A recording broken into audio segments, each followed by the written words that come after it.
So Nick had a good question. When do you use a knee shield and what is it for? The knee shield you really use, what I use it for, I use it to create space. I use it to create space so that, number one, I can get your weight off me, especially with big guys. Because what they want to do is they want to keep driving that right hip forward to keep you flat. And if you don't put a knee shield in, it's easy for them to roll you flat, and you don't want to be flat, especially if they have an underhook, okay? So, Mark, come on over. So I have a half guard. Marco's got an underhook right here, okay? And what he's gonna want to do is, he wants to keep me flat. Yes, right there, okay? And you see he's using his knee, and now, in order for him to pass, and he'll walk this arm up. Yeah, so I'm really uncomfortable, okay? And he'll want to be able to drag this knee through. Yeah, see how it's dragging it through here. Oh, I'm already losing. And my position just got worse and worse and worse, okay?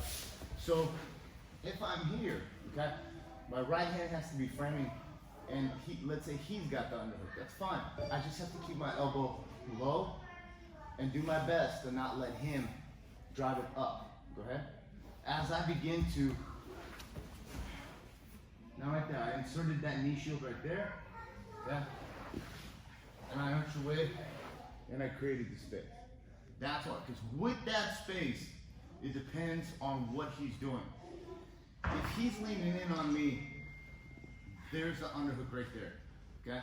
And what I can do is I can pull him in, he can push away, okay? But the bottom line is, that's my underhook. But as my underhook goes, so leaves the knee shield.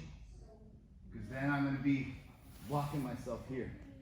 I need to shoot that underhook, push them up on top of me. And this does the, we'll call it the Dr. Bernie kidney clamp. Right here, okay? I don't want to do this.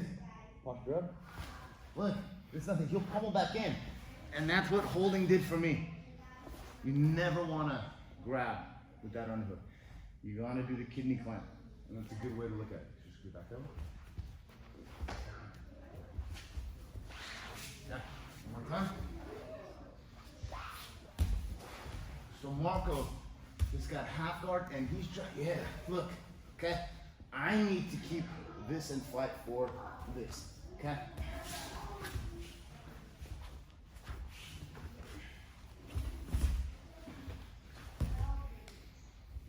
So going for that knee shield potentially helped me recover the guard because he's really pushing on that side. By me trying to recover a guard, it forces him to have to defend the guard recovery and to keep a half guard without me inserting a knee shield. If I begin to recover a guard, if he begins to fight that, he opens up knee shield space, okay? So look, we're here. But I keep this low, okay? Even here, I'll keep this, so he can't walk that away. But with this foot, okay? With this bottom foot, okay? I'm pressing on his calf as I move my hip away and insert that knee shield, okay? And now I recover the knee shield. But let's talk about, real quick, a couple of sweeps from knee shield, okay? That you guys can do. So I got the knee shield, okay? And he's here, and I'm pulling him in, and typically they'll use, yes, right here, okay? So look, I'm gonna grab spider guard grip with this hand here, and I'm going to push it literally down between the legs, right here, as I hook his leg with my arm, pushing his arm down between his legs. Can you pull your right arm out? No. It's tough, okay? From here, both feet go on the mat, and I'm gonna scoot underneath him.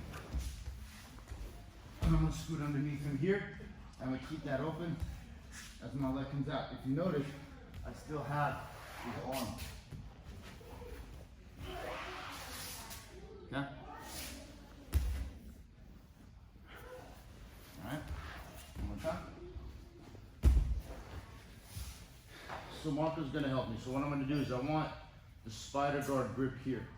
The reason spider guard basically means, well, I'm controlling with no thumb, but my knuckles are kind of, he's got a wider sleeve gi right here. Because if he starts moving his hand around to try to weave it through, I want to be able to control it and keep it on top. Okay? I do not want to let him loop it over. And do all that stuff. I don't want that because it could tweak my wrist and you have to regrip. So you get a good grip here as your knuckles are controlling his wrist. From here, I take it off and I push it right through there as my hand scoops his leg here. And all I'm doing here, you notice this foot here, knee's a little bit pinched, and I scoot underneath and underneath. And I keep his leg open as I get my leg out and come up. I can keep this hand here, whatever I want to do here.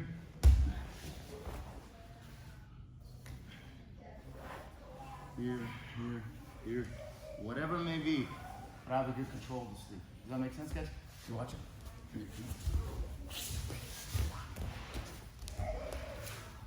For purposes of drilling, I'm going to start in the half guard knee shield. As I'm pulling him here, he'll probably have this hand right here somewhere. Yeah. Look. You can grab it here. And look, I'm going to shoot it right down in there. You look up here. Yeah, there you go. Here. As I hook here. And I'm just look. And keep that here. As I go back on top of him.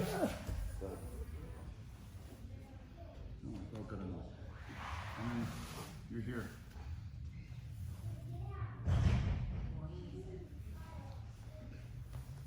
And you can finish whatever you want. Most important of all is you got to the top. Okay? So that is called the Giggler 2.0 sweep. So we're going to go for the Giggler 2.0 sweep because Sean Roberts calls it the Giggler 2.0 sweep. Okay?